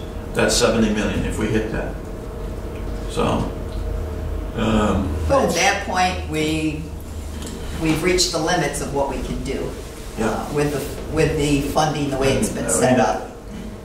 The years 11 through 20, some of these older bonds are going to fall off the wagon. New ones will come on. But Pam and I will be retired and living the high life, right? Somewhere. When did the 10-year plan start? Pam, are you also looking at This year? service? 10 years, yes, starting from, we redo it every year and add on. Yeah, the 10 years rotates. I mean, it just keeps going. And there's a 20-year plan too. Yeah, we have a 20, but No, don't bother. the deviation of error, when you go 10, then you go 20, it's like this. You know? It's like looking at where is the hurricane going to go. Yeah. Exactly, because we do every year changes. Right. Every year is a different Just priority. since we did this, things have changed on infrastructure bank, protected pipeline, how we're going to do it. Yep. So you got to keep changing things constantly. No, I understand. But that, in a nutshell, that covers rate increase, operations budget, Good. capital budgets, and All right. so So whatever. the plan right now is that we'll have the public hearing next month, and Yes. then determine But what the budget's going to be. we What the increase we need to vote on what we're going to tell them it's going to be, right? No, We're just gonna say nothing. No, Usually, don't you'll we have say? the public hearing, and then you'll vote on the increase. Right. But aren't they going to ask? no, that's right. We would say up to, because when we Yeah, announce we- the I public think we always hearing, say up to we would say up 3.5%. to, right. We need an up to. I think so. We need some type of guidance from the board. You don't need an up to, I mean, you can provide one. But I Because if just there's a say in hearing, you're general, going to say, that's well, what are they going to give an opinion on? Well, the problem, if you make it too tight, then you screw yourself into the corner. Right. And if you make it too large, then you inadvertently alarm everybody. So that's a point. You also can't vote on what the cap is gonna be. Right. Right. But I'm talking, not voting on, I'm talking about if you announce. Right. So, But how would you announce it unless you voted what the cap's gonna be? Right. That's my point. Yeah. so I unless think you, last year the hearing we said up to 3.5%. I believe so. I believe that's. I don't know. that was not voted upon, that was just announced. Just as a member, say I'm not going for anything over. Yeah, I don't think you can put that in. So you don't have to, Can it come as a staff recommendation or Pam recommendation? yes. And then we debate that and then I'm not saying what to recommend, I'm saying you're talking about what you're gonna put in the notice in the paper. You can't announce in the paper, how would you announce in the paper what it's gonna not exceed? I mean, you have to say something. Well, then explain to me, how are you gonna say what it's not going to exceed? Yeah. No, because we haven't voted. No, I think what we do is, Alan, if I'm, Pam, the paper will say there's going to be a public hearing on a proposed rate increase of 3.5%, 4.25%, 3.75%, and we leave it at that, and then we discuss it, and it either goes up or down. There's never an up to that I'm aware of. We come down from the. I think we had an up to last year. Because I think when you don't do that, if you just say there's a public hearing on a rate increase, they're gonna come in here 90% saying, we vote no increase, no What I'm increase. saying is you put in the board's gonna discuss a proposed rate increase of X amount of percent. You could say that management has proposed an increase not to exceed X, but you can't say that the board is going to approve a increase. But management shouldn't No say higher. not to exceed, it's simply, Okay. management has A proposed rate. proposed It rate comes increase from, of it comes X. from you. Management can make a proposal to you. Okay, that makes sense. So that you could, so in other words, when we do notices from the Public Utilities Commission, it will say the Kentucky Water Supply Board has submitted an application to the Public Utilities Commission in which they are requesting a increase not to exceed whatever. So this notice could say that the management is going to present a proposed increase to the board not to exceed X%. But it can't say that the board, No, why would it have to we say not to never said the exceed? board. Why couldn't it simply say, yes, so you could and say then the board can either go Yes, higher the board or is gonna the same or propose- lower? the management is going to propose a 3% increase. Yeah, Yeah. whatever, okay. Alan, what role did the finance committee play? Because I remember when Joel was here, there was always an amount that they would recommend. Yes. From the finance committee. Yes. This goes back to what I said when I met with George. He asked me what the right answer is, and there is no right answer. But I'm saying that's how it came, that's where Right. the amount came from. Yeah. The finance committee, along sitting, I presume Right. with you. So maybe George and your committee should make a recommendation to, I would, We could. I would prefer it come from Pam, a recommendation. well, we can But the say to the finance committee, committee why don't can- we say to the committee, we're recommending a 3%. And then you could. No, I'd say 3.5. Mark, you- And the Ray, you've board always can been on the determine finance whether they want to go higher or want to go Yes. lower. Wasn't there something where No. you came out with a number that the 2 out of 3 agreed on? Yeah, I think. Like last year, we you're right. recommended 2 3/4, and the board voted on 3 1/4. He wanted to put in a recommended percentage increase, Right. and we disagreed with There that. was a lot of We had the His hearing meeting the notice that- 4th of January. Isn't that It when just we, says we had the, proposed. didn't we have our Can you look up what Well, hearing? we didn't actually have a finance committee But we meeting had- last year because our finance I'll draft. Chair. I'm going to draft the notice for Resign. this year because we get some other issues. So you can have the finance committee meet. You'd have to meet in advance of the notice going in the paper. But frankly, my experience has been finance committee meets, suggests it, and then you just You're gonna get it battle it down out to anyway. discussions anyhow. Because even the finance committee may have disagreement as we Right. did with Joel. yes, George. I thought, I was here last year and That's last year. there were changes in personnel and that type of thing. I thought this year it'd be helpful to have a meeting like we're having right now, with Mark really explaining everything so people would understand the charts. I would say not. What? No, you just did. It'll be very summarized. Not to the general public, you're saying? No. Well, this way the people on the board have an understanding of what's in the budget, what was in the packet that we had at the last meeting and whatnot. And I certainly could get the finance committee together to come up with recommendations if you'd like to do that. I've met with Pam and Mark already, and in my mind, I have my thoughts, but I'm not the whole committee. So in my mind, I've crystallized my thinking, and I thought this would be an opportunity for the board to crystallize their thinking. Well, except that we can't take an action tonight. Right. And But so, I just wanted to let you know where the finance committee is and what we've done to be Okay. prepared. Excuse me, what did we do last year? 3.25? 3.25. Yeah, 325. That's all. yeah. But the way it was stated was proposes, the BCWA proposes, it didn't say staff, but proposes a water rate increase of not more than 3.25. And our members, directors criticized us for that.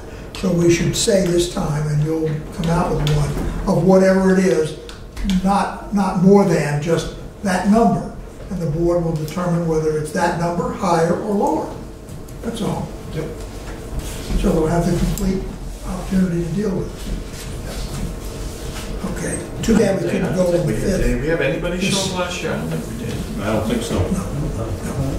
Pam, are you also looking at a change in the service charges or service rates? Yes, Sure, okay. the fee All schedule, right, so that'll be that will be separate? part of it. Okay, It'll be included as part of the rate schedule. Okay.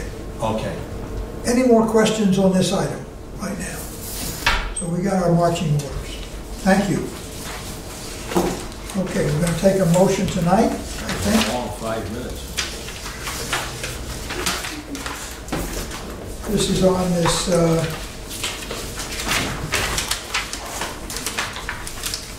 past order.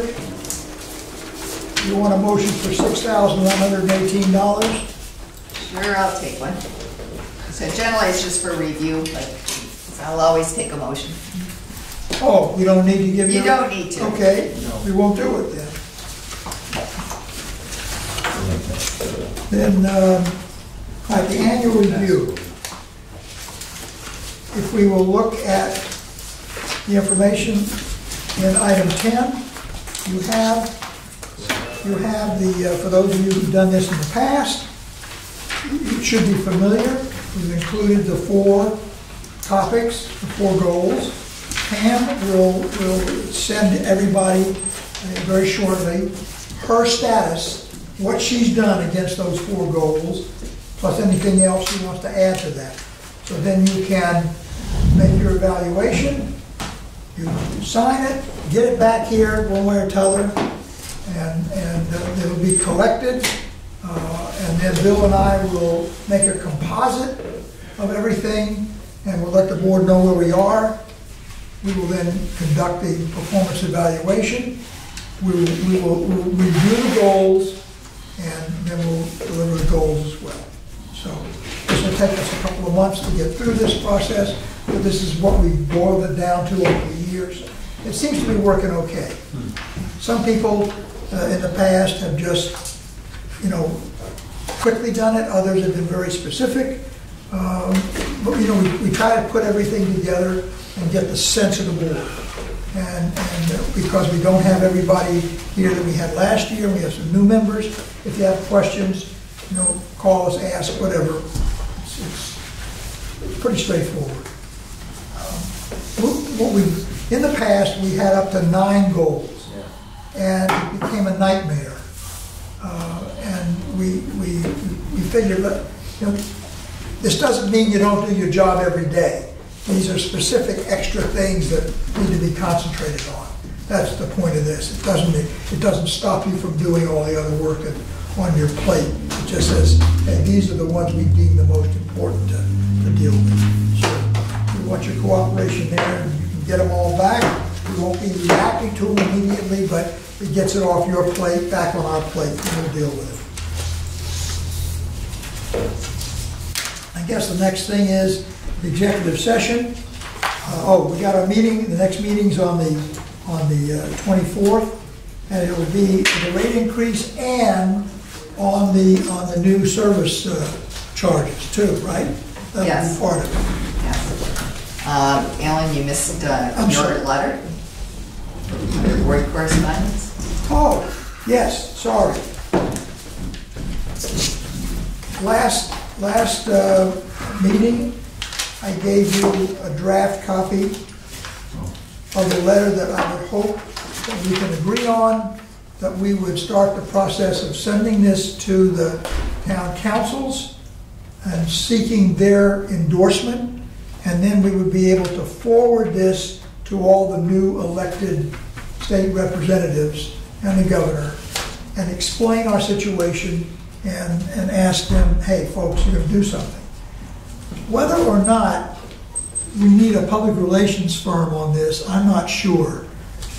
I look at this, it's a long shot. I look at this as being on record.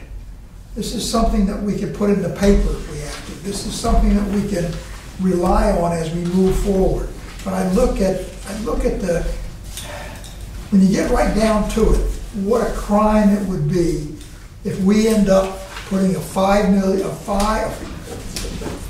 million gallon a day pipeline all the way to Pawtucket to their water, and then East Providence can't use it. To me, that just seems criminal, that the state would let something like that go by and not do something. And to me, this puts it right in their face. Hey, folks, this is what's going to happen if you don't do something. I mean, where's state planning? What are you going to do about this? And while you can claim you don't have money, there are ways to skin a cat. So, at any rate, could I make a comment on, absolutely. On your letter, please? Sure. On the second page, Yes. The fourth paragraph to me was like a little bit convoluted. I was wondering if we could possibly rewrite it so it condensed some of that information. Which paragraph? Fourth paragraph where it talks about phase 2 design. Yes. Your schedule. And, you get some of the numbers and dates in there, or I should say time frames. And I was just wondering if some of it could be condensed, because as you read through it, it looks a little, I don't know. I think I would prefer it to be in a little bit of a table form so the numbers stand out. Yeah, there was something, I don't know, like right at the end of the line, it says, with Pawtucket Water Supply an additional 4.5 million. It just kind of didn't flow.